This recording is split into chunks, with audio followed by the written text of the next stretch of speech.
Maharashtra today 24 news, सत्य परिस्थितीचा सविस्तर आढावा। गॅस दरवाढसह गॅसचा काळा बाजार थांबवा, पाचोरा काँग्रेस आक्रमक।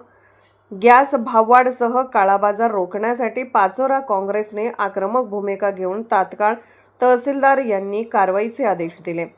पाचोरा तालुक्यातील व शहरातील गॅसचा काळा बाजारसह केंद्र सरकारने भाववाढ केली। या विरोधात महाराष्ट्र प्रदेश काँग्रेसचे अध्यक्ष हर्षवर्धन सपकाळ यांच्या आदेशानुसार जिल्हा अध्यक्ष प्रदीपराव पवार यांच्या सूचनेनुसार आंदोलन करण्यात आले। यावेळी तहसीलदार विजय बनसोडे यांना निवेदन देण्यात आले। यावेळी तालुका अध्यक्ष सचिन सोमवंशी, जिल्हा चिटणीस शेख इरफान शेख मन्यार, अल्पसंख्याक शहर अध्यक्ष शरीफ शेख, युवक काँग्रेसचे संदीप पाटील, एससी सेलचे शंकर सोनवणे, प्रवीण पाटील, अण्णा पाटील, ओबीसी सेलचे चेतन बोधवडे, प्रशांत पाटील, जुगराज भोई, भगवान भोई, प्रशांत पाटील, राहुल मराठे, दिलदार पठाण आदी उपस्थित होते।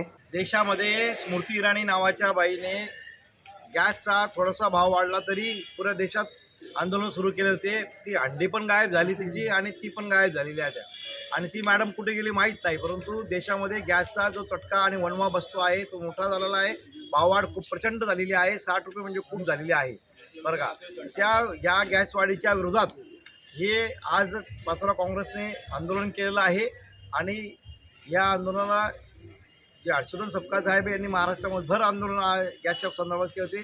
प्रदीप पवार जे होते जिल्हाध्यक्ष यांच्या सूचनेवरून आज हे आंदोलन झालेलं आहे आणि तात्काळ हा काळा बाजार देखील गॅसचा थांबावा आणि भाववाढ ही रद्द करावी ही मागणी काँग्रेसची आहे। महाराष्ट्र टुडे मराठीसाठी ब्युरो रिपोर्ट चंदू खरे, पाचोरा, जळगाव।